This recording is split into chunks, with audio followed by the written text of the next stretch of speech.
Hi everyone, welcome to the Hamilton tutorial series.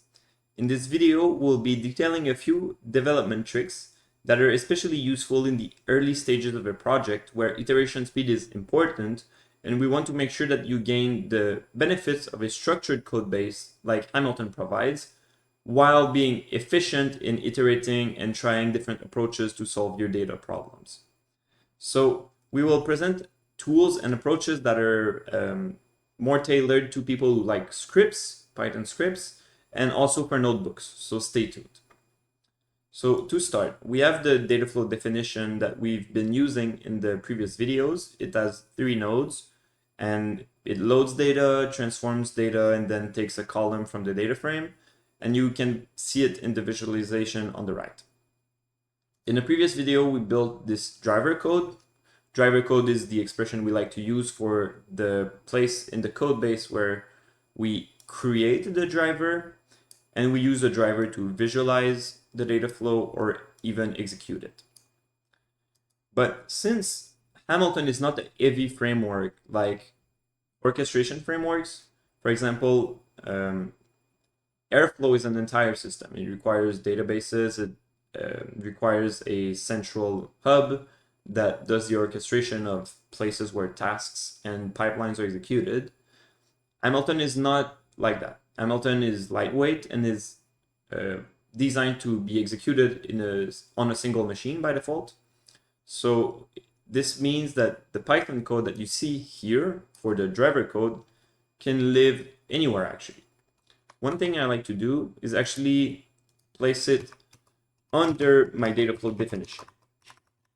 If you're familiar with Python, you know that the line of code that I'm adding here means if the file is currently being executed as a script, because when you execute a file as a script or in script mode, its name will be main. So under this if clause, I will copy paste the code. And this, the indentation is wrong. Yeah, so this may be strange, but if you didn't know, you can actually import a module from within itself. So this is valid. I'm able to import data flow even if I am currently inside the file data flow. But a more robust approach is even to call main, because I know that if name equals main, this means that main is the current file. So I can just pass main here. And just to prove a point, I will, well, actually, I'll keep the print statements. I'll just print this. I won't output a visualization. But now, if I am to write Python dataflow.py, we see the dictionary keys as expected. This allows me to keep everything in one file as I'm editing my code. And if I want to add a new node, so let's say stats, and it will depend on process data, returns of PHP reads, return. Like I can work here and say like now return stats.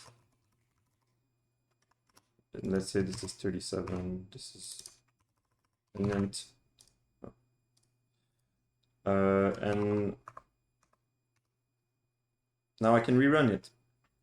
And another thing, this is again mostly for people who like scripts better. But a trick I only recently learned is in Python, if you're doing Python dataflow.py, you can also use -i to say run in interactive mode. And what this will do is it will go through the file, will execute everything up until here, the end of the script. And it will enter an interactive window like on line 29, if you will. So I can do this, and then I'll be able to play and interact with the results. So I can do results, stats, and see the value. I need to do quit. So this is nice. I like this approach a lot personally, and even it allows you to write some small tests sometimes, or just some sanity check that you can quickly rerun as you make changes. Now, the next thing I want to show you is how you can use Hamilton in a notebook without any particular invocations. We'll just remove main, and here we'll put data flow again. Data flow. Okay, now it will tell me I don't have Jupyter installed, so I will do pip install. Actually, I just need IPython. I'm using VS Code. But this should be enough. Ooh, no, I need to do pip install ipykernel.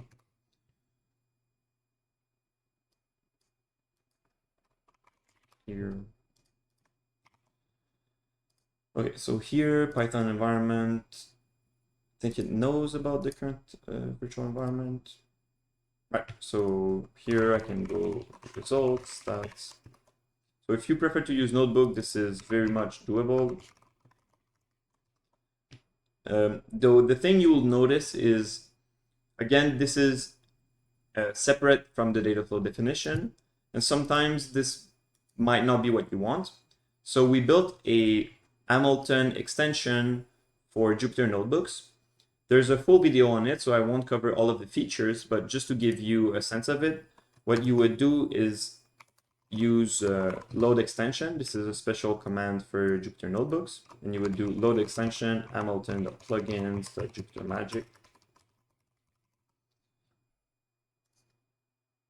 And then you could have the data flow definition, for instance.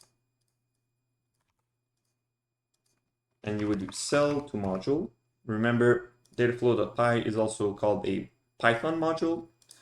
So this command means let's pretend that this cell is a module in and of itself, and we can name it my cell module. This is an arbitrary name. And if we run it, my cell module becomes available, and I could do like stats. It would tell me that there's a missing argument, process data. And we can add the display flag to view the data flow. And there's a lot more features, like the notebook extension is a lot of fun, and you can also write it to a file. So if you want to do write to file, we'll create the file mycell module. So this is a good way to go from notebook experimentation to a more final version of your code. And we encourage you to play with it, find what works best for you, whether it's notebooks or scripts. But with Hamilton, you shouldn't sacrifice writing quality code and well encapsulated code in nodes that will be reusable, easy to test, and easy to read also for the next person. One thing we like to promote is keep your notebooks clean. Ideally, this is a step in exploration or in development, but things should end up in a Python module at some point in time, because it's easier to version control and later reuse. So looking forward to see you in the next video. Ciao.